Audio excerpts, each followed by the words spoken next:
शिवसेना उद्धव बाळासाहेब ठाकरे पक्षाचे सचिव अमोल कीर्तिकर सध्या आमच्या सोबत आहे. अमोल, या कशी तयारी सुरू आहे लोकसभासाठी, काय सांगेल तुम्ही? नक्कीच उद्धव साहेबांनी ज्या वेळेला डिक्लेरेशन केलं होतं अंधेरी पूर्वला जे जनसंवाद यात्रेमध्ये ते आले होते शिवसैनिकांना भेटायला, त्यावेळेला त्यांनी ज्या पद्धतीने डिक्लेरेशन केलं, त्यांनी लोकांनाच शिवसैनिकांना विचारलं की बाबा तुम्हाला उमेदवार माहिती आहे का, कोण आहे ते, कोण असावा. तर खालून जो आवाज आला अमोल कीर्तिकर, तर मलाही एक अंगावरती शहारा आला आणि जो काही विश्वास उद्धव साहेबांनी आणि शिवसैनिकांनी माझ्यावरती दाखवला आहे त्याच्याबद्दल त्यांचं मी पहिल्यांदा आभार व्यक्त करतो. आणि नक्कीच आता डिक्लेअर झालं असं म्हणून नाही, तर गेले अनेक वर्ष या उत्तर पश्चिम लोकसभा मतदारसंघाअंतर्गत अनेक ठिकाणी मी फिरतो आहे, अनेक लोकांच्या समस्या ऐकून घेण्याचा, जाणून घेण्याचा प्रयत्न करतो आहे, ते सोडवण्याचा प्रयत्न करतो आहे. आणि नक्कीच ॲज ए इंडिव्हिज्युअल एक पक्षाचा पदाधिकारी म्हणून मी करत होतो, परंतु जर का जबाबदारी जर का मिळाली वैधानिक, तर नक्कीच त्याच्यामध्ये चांगल्या पद्धतीने या लोकांच्या ज्या काही समस्या असतील त्या सोडवण्यासाठी मी प्रयत्न करणार. आणि मला असं वाटतं की ज्यावेळेला उद्धव साहेबांनी सांगितलं त्याच्यानंतर 6 विधानसभेमध्ये उद्धव साहेबांचे दौरे होते, त्या प्रत्येक दौऱ्यात त्यांनी त्या पद्धतीने आपल्या शिवसैनिकांना, पदाधिकाऱ्यांना तशा पद्धतीने सांगितलेलं आहे.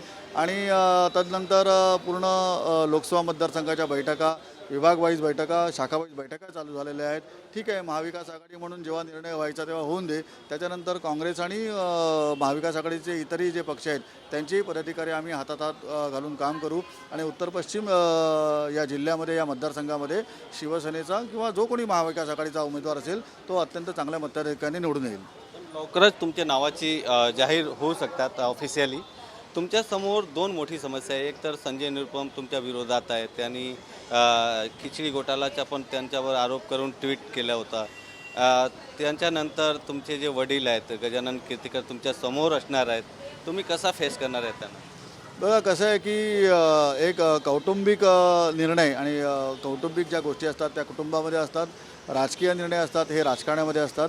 त्यामुळे आमचे राजकारणाचे निर्णय आणि कौटुंबिक ज्या गोष्टी आहेत त्या कधीच क्लॅश होणार नाहीत.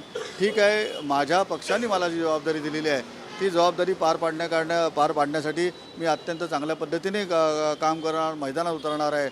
आणि मला असं वाटतं की समोर कोणी असलं तरी मला माझ्या पक्षाची नीती, मी काय या मतदारसंघासाठी करणार आहे, या सगळ्या गोष्टी मला लोकांना सांगायच्या आहेत. मला कोणावरतीच आरोप करायचा नाही आहे, कारण मी आयुष्यात कधी असे प्रत्यारोप कोणावरती केले नाहीत. मला काय करायचं आहे, मी काय करणार आहे ह्याच्यावरतीच मी विश्वास ठेवतो. राहून राहिला खिचडी घोटाळ्याचा विषय, तर नक्कीच खिचडी घोटाळा हा जो काही काढण्यात आलेला आहे तो कशा पद्धतीने, कशासाठी, कोणासाठी, काय कारणांमुळे हे सगळी जनता ओळखते आहे. आणि मला असं वाटतं महानगरपालिकेसुद्धा अधिकाऱ्यांनी एक रिट पिटिशन केलेलं आहे की जर का पॅन्डेमिक ॲक्ट असताना जर का अशा पद्धतीने तुम्ही हॅरेस करण्यासाठी, त्रास देण्यासाठी अशा पद्धतीने तुम्ही जाणून बुजून काही गोष्टी करणार असाल तर त्या आम्हालाही रिलीफ मिळालं पाहिजे. तर त्यांची केस हायकोर्टामध्ये रिट पिटिशन पेंडिंग आहे, त्याच्यामध्ये सुद्धा लवकरच निर्णय येऊ शकतो. आणि राहून राहिला विषय आमचा, तर नक्कीच FIR झालेली आहे, पण FIRमध्ये कुठेही अमोल गजानन कीर्तिकर हे नाव उल्लेख नाही आहे. तो उल्लेख मला माझ्यावरती आरोप करणाऱ्यांनी दाखवावा.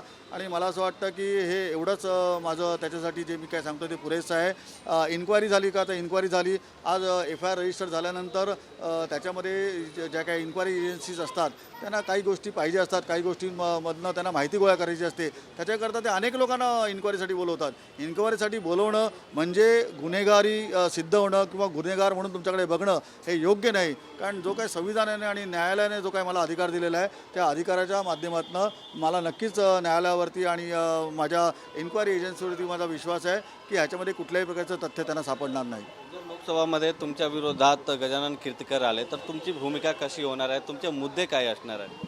मला असं वाटतं की शिवसेना पक्षप्रमुख उद्धव बाळासाहेब ठाकरे यांनी जो माझ्यावरती विश्वास टाकवला आणि जी काही जबाबदारी ते माझ्यावरती देणार आहेत ती जबाबदारी पार पाडण्यासाठी मी नक्की अत्यंत चांगल्या पद्धतीने प्रयत्न करणार आहे. समोर कोणी असलं तरी मला लढाई लढायची आहे, मला ही विचारांची लढाई लढायची आहे, मला माझ्या पक्षांची, माझ्या कार्यकर्त्यांची आणि बाळासाहेबांच्या विचारांची मला लढायची आहे आणि ती लढाई मी लढणार. मुद्दा काय असणार आहे तुमच्या?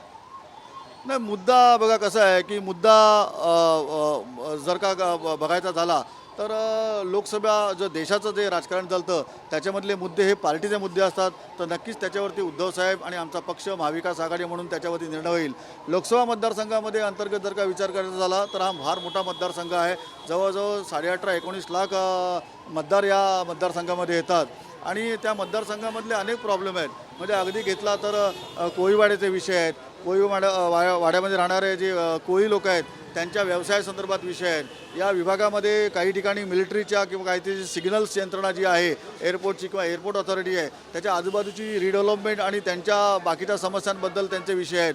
त्याच पद्धतीने ह्या विभागामध्ये बऱ्याच ठिकाणी पोस्ट ऑफिसेसच्या जागा ज्या गेल्या अनेक वर्षांपासून बंद पडलेल्या आहेत, त्याच्यावरती कुठल्याही प्रकारचं पोस्ट ऑफिस बांधलं गेलं नाही आहे.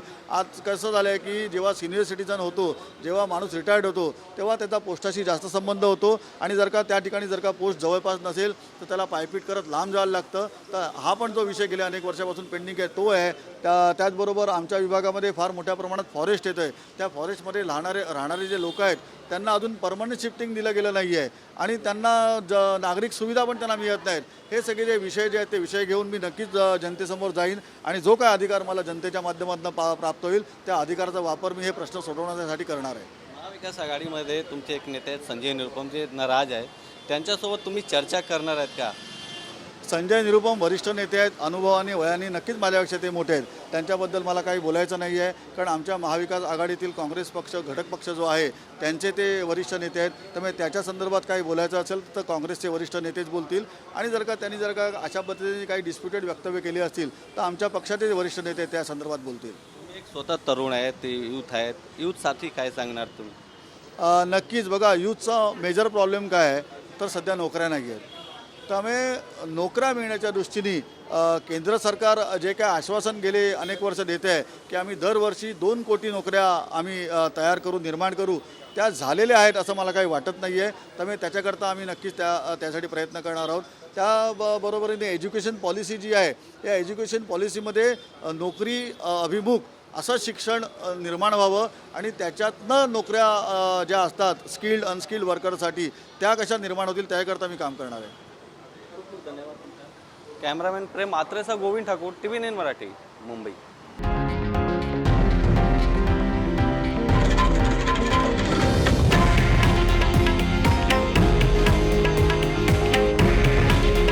हे आहे देशातील नंबर 1 न्यूज नेटवर्क आणि आपण पाहत आहात TV9 मराठी. काळजी तुमची, हित महाराष्ट्राचं.